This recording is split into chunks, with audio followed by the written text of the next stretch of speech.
हिंदू धर्म संस्कृतीमध्ये काशी स्नानाला अनन्यसाधारण असं महत्त्व आहे। त्यातच शक्य असल्यास चारधाम यात्रा केल्याने मानवाच्या जीवनाचं कल्याण होतं, अशी प्रत्येक हिंदू धर्मियांची भावना असते। निफाड तालुक्यातील कुरुडगाव येथील पुंडलिक पांडुरंग वाघ व मीराबाई पांडुरंग वाघ या दाम्पत्याने चारधाम यात्रेबरोबरच काशी यात्रा करून गंगा पूजनाच्या भव्य कार्यक्रमाचं आयोजन कुरुडगाव येथे 7 एप्रिल रोजी केलं। गंगा पूजनाबरोबरच हरिभक्त परायण ऋषिकेश महाराज कुलथे यांच्या कीर्तनाचंही आयोजन वाघ परिवाराच्या वतीनं करण्यात आलं। पुंडलिक पांडुरंग वाघ व त्यांच्या परिवाराने काशीवरून आणलेल्या गंगाजलाची सवाद्य गावातून मिरवणूक काढून हे गंगाजल कुरुडगाव येथील महादेव मंदिरात अर्पण केलं। यानंतर हरिभक्त परायण कुलथे महाराज यांच्या कीर्तनाची सेवा पार पडली। यावेळी उपस्थित सर्वांनाच या कीर्तन सेवेने मंत्रमुग्ध केलं। वाघ परिवाराच्या वतीने महाप्रसादाचंही आयोजन करण्यात आलं। आलेल्या आप्तइष्ट मित्र परिवाराने कीर्तन सेवेबरोबरच महाप्रसादाचाही लाभ घेतला। 7 एप्रिल 2025 रोजी निफाड तालुक्यातील कुरुडगाव येथे पुंडलिक पांडुरंग वाघ व मीराबाई पुंडलिक वाघ यांच्या चारधाम यात्रेनिमित्ताने गंगा पूजन व काशी विश्वनाथ मौंद्याच्या कार्यक्रमाचं भव्य आयोजन करण्यात आलं। पद्धतीने म्हणले विचारा देवाला असं म्हटल्याबरोबर आता ज्ञानोबरायला देव कसं नाही म्हणणार हो। विष्णू परमात्म्याचा अवतार आहे ज्ञानोबराय, काही सामान्य नाही। ज्ञानोबराय आले देवाकडे, देवानं पाहिलं का हो कसं काय येणं केलं? म्हणले येण्याचं कारण असं आहे का मला तीर्थयात्रेला जावं वाटतं देवा। बरं मग माझ्या नामाला शोधा सोबत घेऊन जा म्हटले। नामदेव महाराज पाहिजे याचे देखत जा म्हटल्यानंतर नामदेव महाराज तरी म्हणायचे काय देवा आमतून माझ्याशिवाय राहता येईल, मी राहील म्हणले काय टेन्शन घेऊ नको जा। नावेलाच झाला नामदेव महाराज सगळे तीर्थयात्रेला निघाले।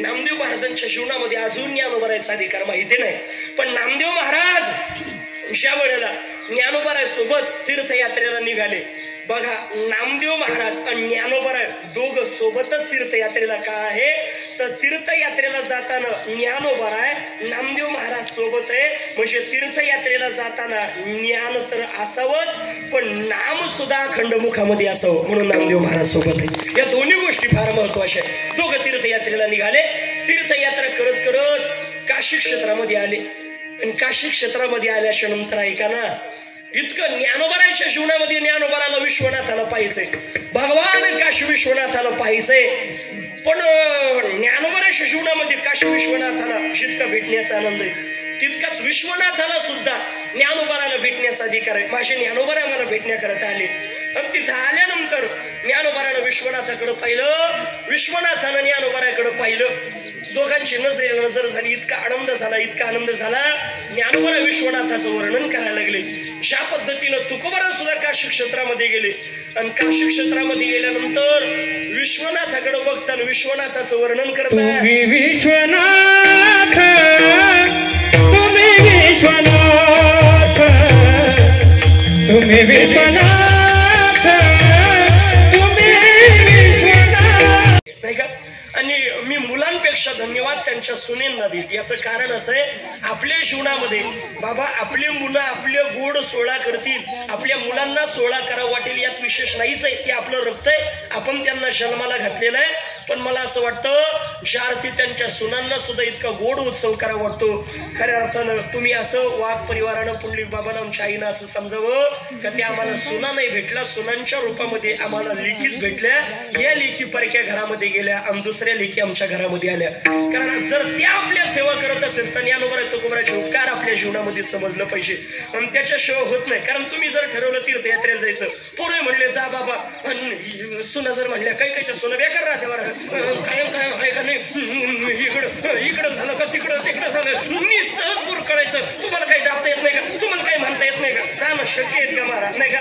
पण मला असं वाटतं खंबीरपणे साथ खऱ्या अर्थानं लेखी होऊन ते करताय आणि म्हणून त्या माध्यमातून इतका गोड महोत्सव आपल्या जीवनामध्ये घडतोय। तसं आणि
काही तीर्थ असे का त्या तीर्थाला डोळ्यानं पाहिल्यानंतर दोष जातात, सगळ्या तीर्थाचं पुण्य घडतं.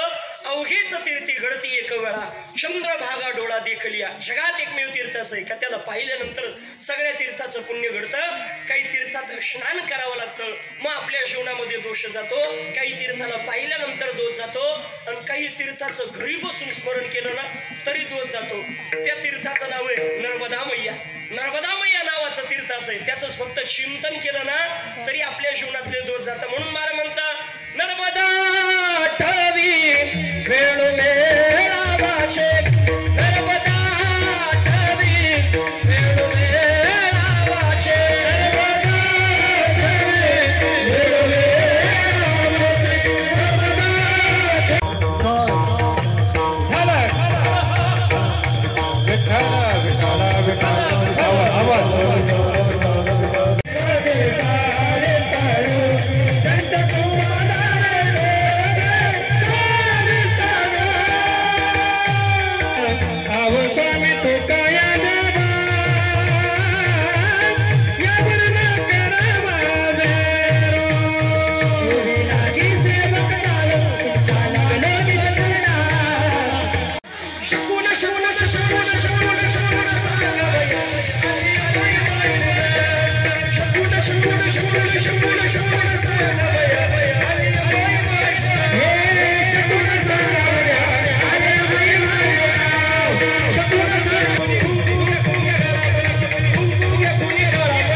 स्टार 24 फास्ट न्यूजसाठी वृत्तसंकलन विभाग, नाशिक.